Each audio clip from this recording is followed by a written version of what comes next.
உண்மைகளை உரத்து சொல்லும் யூடிவியின் இரவு நேர பிரதான செய்தி அறிக்கையுடன் இணைந்து கொள்ளும் நான் விதுர்ஷன் பத்மநாதன். விரிவான செய்திகளுக்கு செல்வதற்கு முன்னால் முதலில் இன்றைய தலைப்புச் செய்திகள்.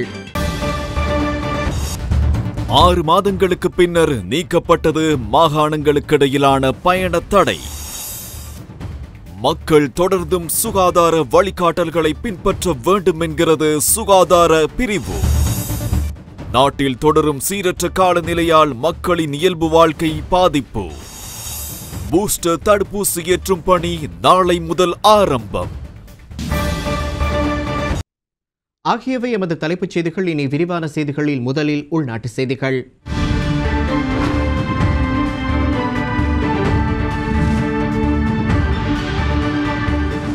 புதிய பொதுமைப்படுத்தலில் பொதுமக்களின் வாழ்க்கை முறைமை பாதிக்காத வகையில் முன்னெடுக்கப்பட வேண்டும் என்ற நோக்கத்தை அடிப்படையாக கொண்டு மாகாணங்களுக்கிடையிலான பயண கட்டுப்பாடுகள் நீக்கப்பட்டுள்ளன. இன்று அதிகாலை 4 மணி முதல் மாகாணங்களுக்கிடையிலான பயண கட்டுப்பாடுகள் நீக்கப்பட்டுள்ளதாக கோவிட் ஒழிப்பு தொடர்பான செயலணி குறிப்பிட்டுள்ளது. அதன்படி கடந்த 6 மாத காலமாக அமலில் இருந்த பயண கட்டுப்பாடு இன்றுடன் நீக்கப்பட்டிருக்கின்றது.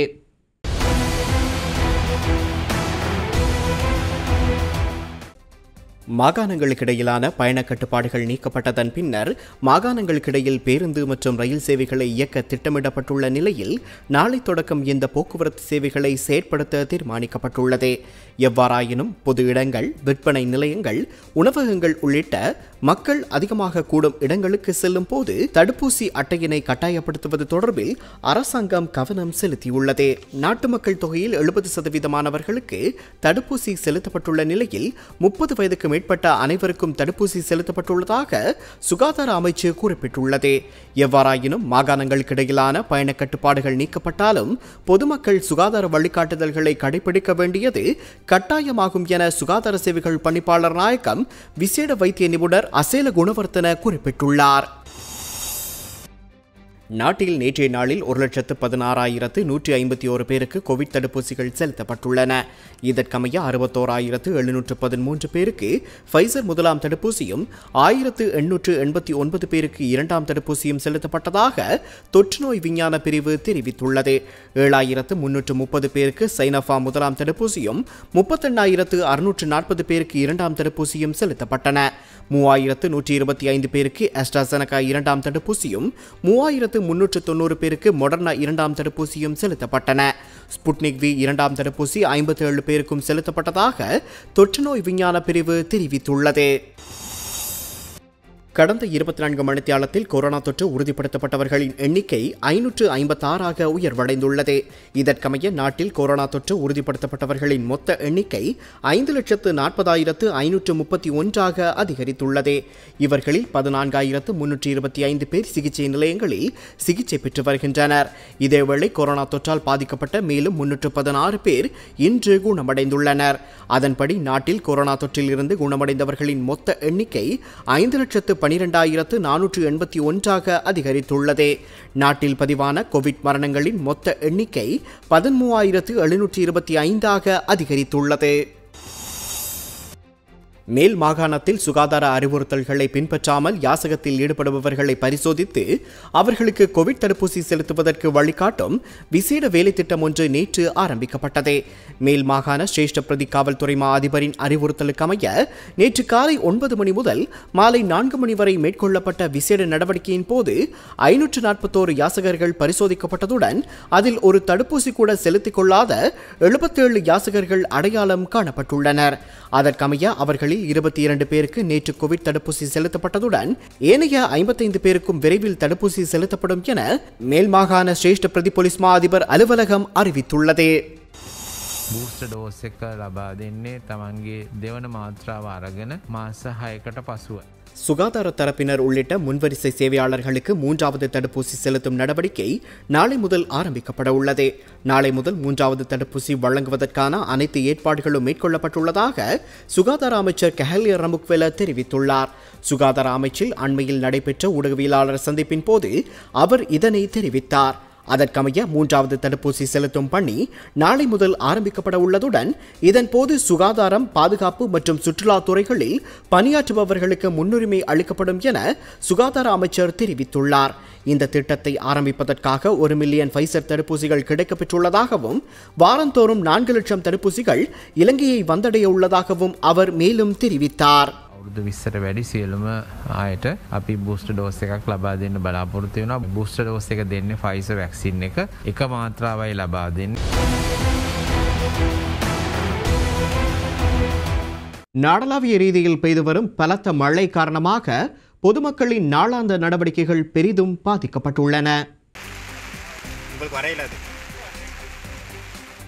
மலை நாட்டில் நிலவும் சீரற்ற காலநிலையால் மக்களின் நாளாந்த நடவடிக்கைகள் பெரிதும் பாதிக்கப்பட்டுள்ளது. பிற்பகல் வேளையில் பெய்யும் மழையால் ஏற்பட்டுள்ள வெள்ளம் மற்றும் மண் சரிவால் பலர் பாதிக்கப்பட்டுள்ளனர். அந்நிலையில் நுவரெலியா ராகலை போலீஸ் பிரிவிற்குட்பட்ட ராகலை 1ஆம் பிரிவு பகுதியில் வெள்ளம் புகுந்ததை அடுத்து பாதிப்பு ஏற்பட்டுள்ளது.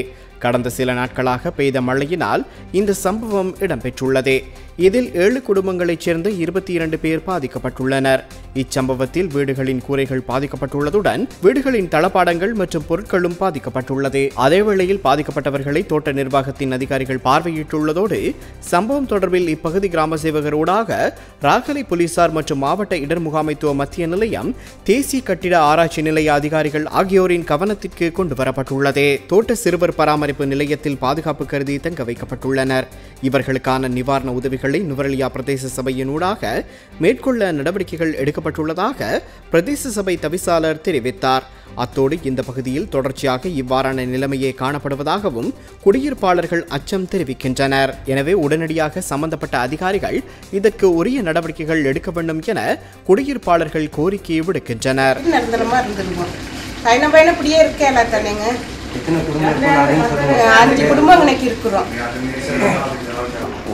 எங்கனையா ஒரு நல்ல எங்களுக்கு ஒரு இடம் அமைச்சு கொடுத்தா நாங்கள் மந்தபடி யார்ட்டையும் கேட்க மாட்டோம்.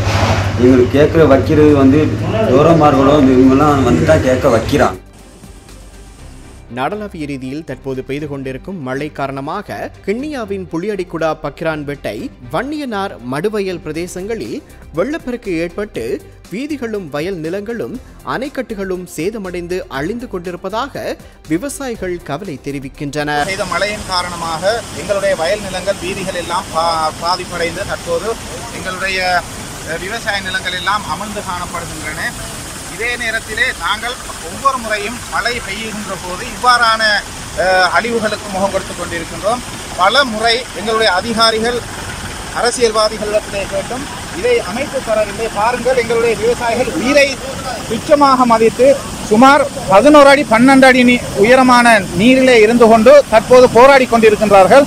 நாங்கள் மனித சக்தியின் மூலமாக இந்த ஆற்றினை குறுக்கே மறித்து நாங்கள் நீர்ப்பாய்ச்சல் வசதியை செய்கின்றோம். சுமார் 2000 ஏக்கருக்கு நீர் பாய்ச்சுகின்ற இந்த பிரதேசத்திலே இவ்வாறு அடித்து செல்லப்படுகின்ற உயிர்கள் போகின்ற ஆபத்துக்களை எதிர்நோக்குகின்ற பல பிரச்சனைகளுக்கு முகம் கொடுத்து கொண்டிருக்கின்றோம். தயவு செய்து எங்களுக்கு ரெகுலேட்டர் பொறிமுறையை உண்டாக்கி தருமாறு உங்களிடம் அவசரமாகவும் அவசியமாகவும் கேட்டுக்கொள்கின்றோம். எங்களுடைய ஜனாதிபதி, அதற்கு உரிய அமைச்சர் எல்லோருமே இதில் கரிசனை காட்டி எங்களுக்கு அவசரமாக இதை செய்து வர வேண்டும் என கேட்டுக்கொள்கின்றோம். தாளமுக்க பிரதேசம் இலங்கைக்கு மேலாக தொடர்ந்தும் நிலை கொண்டுள்ளது. நாட்டின் பெரும்பாலான பகுதிகளில் அடிக்கடி மழை அல்லது இடியுடன் கூடிய மழை பெய்யக்கூடும். மத்திய சப்ரகமுவ, மேல், வடமத்திய மற்றும் வடமேல் மாகாணங்களின் சில இடங்களிலும், அத்துடன் காலி மற்றும் மாத்தறை மாவட்டங்களின் சில இடங்களிலும் 100 மில்லிமீட்டரிலும் கூடிய பலத்த மழை பெய்யலாம் என எதிர்பார்க்கப்படுகின்றது.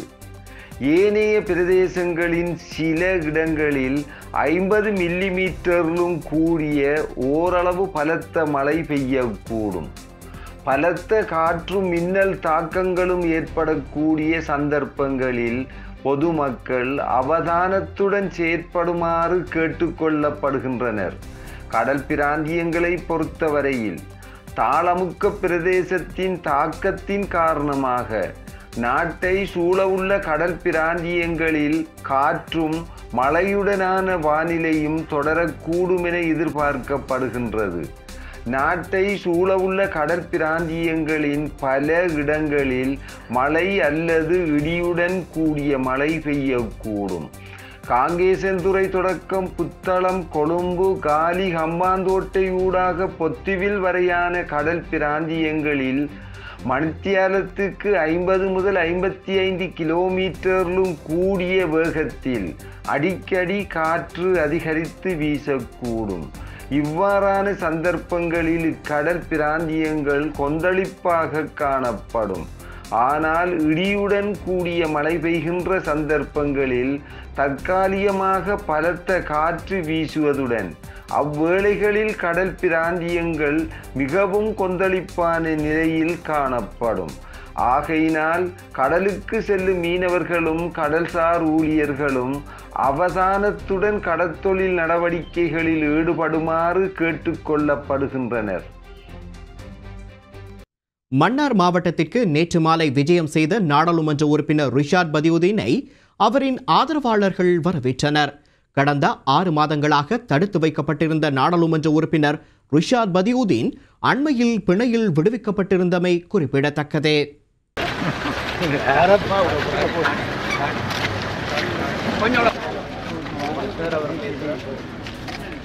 கடந்த 6 மாதங்களாக தடுத்து வைக்கப்பட்டிருந்த பாராளுமன்ற உறுப்பினர் ரிஷாட் பதியுதீன் அண்மையில் பிணையில் விடுவிக்கப்பட்டார். இந்நிலையில் பாராளுமன்ற உறுப்பினர் ரிஷாட் பதியுதீன் தனது ஆதரவாளர்களை மாவட்டம் தோறும் சென்று சந்தித்து வந்த நிலையில் நேற்று மாலை மன்னாரிற்கு விஜயம் மேற்கொண்டிருந்தார். மன்னார் தாராபுரம் பகுதியில் மக்கள் பாராளுமன்ற உறுப்பினரை வரவேற்றிருந்தனர். தான் சிறையில் இருந்தபோது தனக்காக பிரார்த்தித்த அனைவருக்கும் பாராளுமன்ற உறுப்பினர் ரிஷாட் பதியுதீன் தனது நன்றிகளை தெரிவித்திருந்தார்.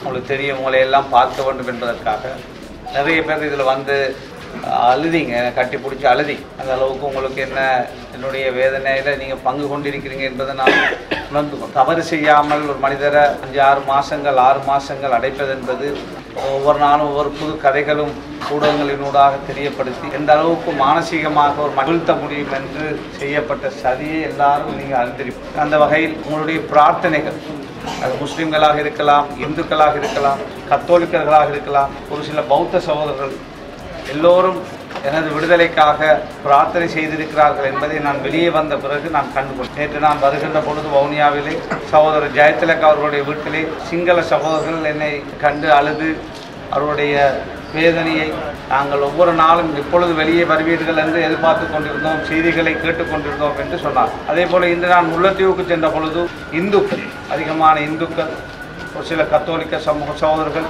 இஸ்லாமியர்கள் அங்கு அவர்களுடைய வேதனையை எங்களோடு பகிர்ந்து கொண்டார். அதே போல தான் நான் வருகின்ற பொழுது தேவம்பட்டிக்கு சென்றேன். அங்கு கண்ணீர் விட்டு அழுதார். வயோதிபர்கள், பெண்கள் கண்ணீர் விட்டு அழுதார்.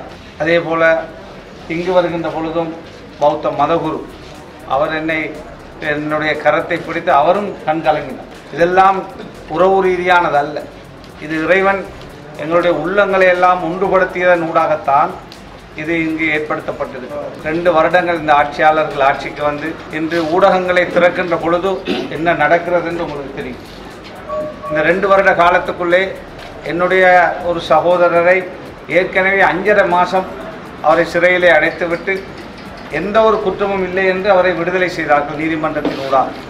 மீண்டும் என்னை கைது செய்த அந்த நடிச்சாமம் 3 மணிக்கு 1:30 மணிக்கு நடிச்சாமம் அவரை அவருடைய வீட்டிலே போய் கைது செய்தார்கள்.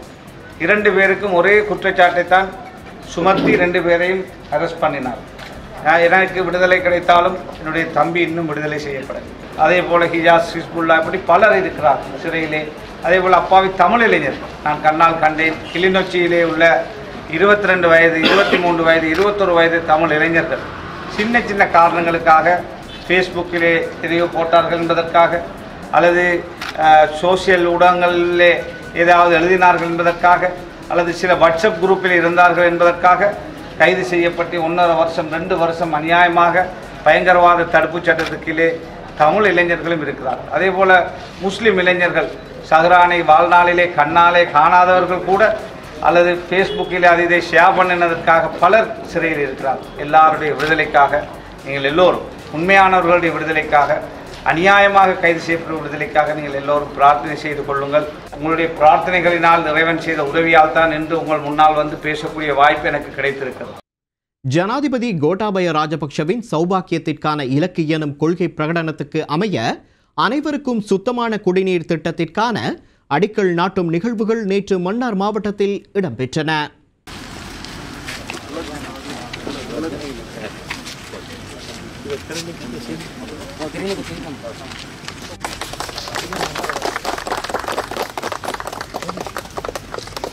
ஜனாதிபதி கோட்டாபய ராஜபக்சவின் சிந்தனையில் உதித்த சௌபாக்கியத்திற்கான இலக்கு எனும் கொள்கை பிரகடனத்துக்கு அமைய அனைவருக்கும் சுத்தமான குடிநீர் எனும் கருப்பொருளின் கீழ் மன்னார் மாவட்டம் நானாட்டான் பிரதேச செயலக பிரிவுக்குட்பட்ட அச்சங்குளம் பகுதியில் தேசிய நீர்வளங்கள் மற்றும் திட்ட அபிவிருத்தி ராஜாங்க அமைச்சருடன் இணைந்து தேசிய சமூக நீர் வளங்கள் திணைக்களத்தினால் நிர்மாணிக்கப்பட்ட பிரஜாஜல அபிமானி குடிநீர் திட்டத்திற்கான அடிக்கல் நாட்டும் நிகழ்வு நேற்று இடம்பெற்றது.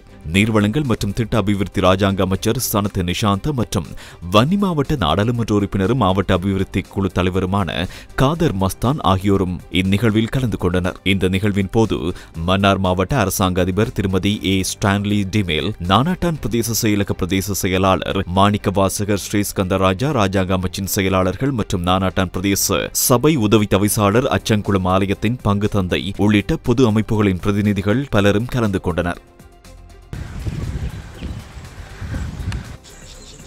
இதேவேளை இந்த திட்டத்தின் கீழ் மன்னார் மாவட்டத்தின் முசலி பிரதேச செயலக பிரிவுக்குட்பட்ட சிங்கள கம்மான பகுதியிலும் பிரஜாஜல அபிமானி குடிநீர் திட்டத்திற்கான அடிக்கல் நாட்டும் நிகழ்வு நேற்று இடம்பெற்றது. சிங்கள கம்மான விகாரையின் விகாராதிபதி தலைமையில் இந்த நிகழ்வு இடம்பெற்றது. சிறையில் அடைக்கப்பட்டு குற்றவாளியாகவும் இனவாதத்தை தூண்டி முஸ்லிம்களை நசுக்க நினைக்கும் பொருத்தமற்ற ஒருவருக்கு ஒரே நாடு ஒரே சட்டம் என்ற தலைமைத்துவத்தை வழங்கியிருப்பதனை ஒருபோதும் ஏற்க முடியாது என தேசிய விடுதலை மக்கள் முன்னணியின் தலைவர் முசமில் மொஹிதீன் தெரிவித்தார். திருகோணமலை முள்ளிப்பொத்தானையில் கட்சி தலைமையக காரியாலயத்தில் இன்று இடம்பெற்ற ஊடக சந்திப்பின் போதே அவர் இதனை தெரிவித்தார். ஜனாதிபதி அவர்களால் விசேட வர்த்தமானி அறிவிப்பின் மூலமாக ஒரே நாடு ஒரே சட்டம் என்ற ஒரு தொகுப்புக்குள்ளே ஒரு ஞானசார தேரர் அவர்களை ஒரு தலைமைத்துவத்தில் அமர்த்தி அதுக்கு கீழே 13 உறுப்பினர்களை போட்ட ஒரு குழு ஒன்று அமைக்கப்பட்டிருக்கிறது. ஒரு சட்ட குழு ஒன்று.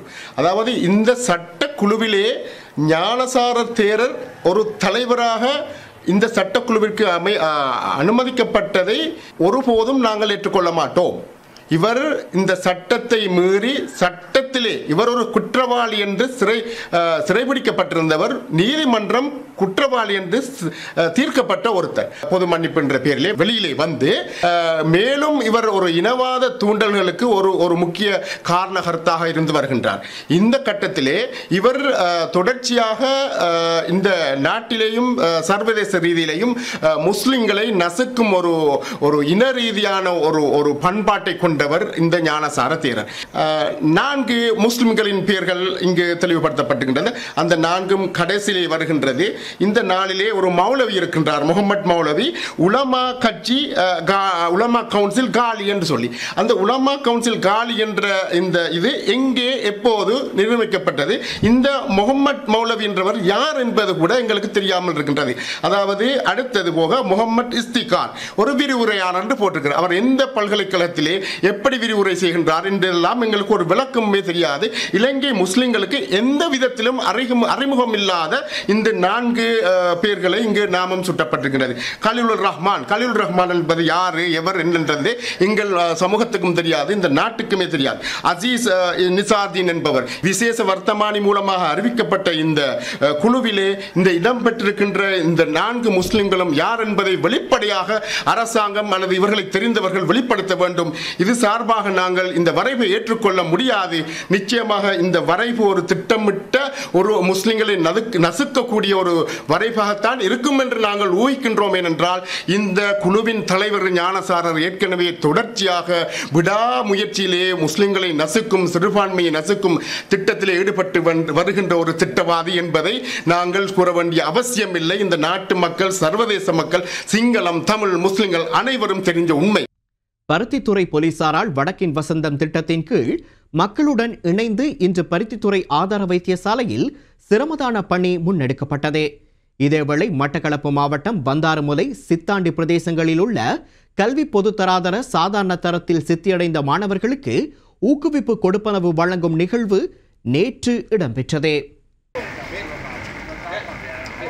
வடக்கின் வசந்தம் திட்டத்தின் கீழ் பருத்தித்துறை போலீசார் இன்று மக்களுடன் இணைந்து பருத்தித்துறை ஆதார வைத்தியசாலையில் சிரமதான பணியை முன்னெடுத்திருந்தனர். இதன்போது வடமாகாணத்துக்கு பொறுப்பான சிரேஷ்ட பிரதி போலீஸ் மா அதிபர் ஜகத் பலிகக்கார, யாழ் மாவட்ட பிரதி போலீஸ் மா அதிபர் பிரியந்த லியனகே, பருத்தித்துறை ஆதார வைத்தியசாலை பதில் அத்தியட்சகர் திரு கமலநாதன் மற்றும் பலர் கலந்து கொண்டனர். விவேகானந்த தொழில்நுட்பவியல் கல்லூரியின் செங்கலடி கிளையின் விவேகானந்த சமுதாய அறக்கட்டளையின் நிறைவேற்ற பணிப்பாளர் க. பிரதீஸ்வரன் தலைமையில் மட்டக்களப்பு மாவட்டம் வந்தாரமுலை, சித்தாண்டி பிரதேசங்களில் உள்ள கல்வி பொது தராதர சாதாரண தரம் சித்தியடைந்த மாணவர்களுக்கான ஊக்குவிப்பு கொடுப்பனவு வழங்கும் நிகழ்வானது நேற்று இடம்பெற்றிருந்தது. இந்த நிகழ்வில் மாணவர்கள் கல்வி கற்கும் பாடசாலைகளின் அதிபர்களான மட்டக்களப்பு வந்தாரமுலை மத்திய மகா வித்தியாலய அதிபர் முரளிதரன், மட்டக்களப்பு வந்தாரமுலை விஷ்ணு மகா வித்தியாலய அதிபர் எஸ். மோகன் ஆகியோர் கலந்து சிறப்பித்திருந்தனர். சாதாரண தரத்தில் சித்தியடைந்த 10 மாணவர்களுக்கு முதற்கட்டமாக 10,000 ரூபாய் தொடக்கம் 25,000 ரூபாய் வரையிலான ஊக்குவிப்பு தொகை வழங்கப்பட்டிருந்தமை குறிப்பிடத்தக்கது. இத்துடன் எமது செய்தி அறிக்கைகள் யாவும் நிறைவடைந்தன. மீண்டும் எமது பிரதான செய்தி அறிக்கையினை நாளை இரவு 7:30 மணிக்கு எதிர்பாருங்கள். யூடிவியின் நிகழ்ச்சிகளையும் செய்திகளையும் உடனுக்குடன் தெரிந்து கொள்ள எமது யூடியூப் தளத்தினை சப்ஸ்கிரைப் செய்து கொள்ளுங்கள்.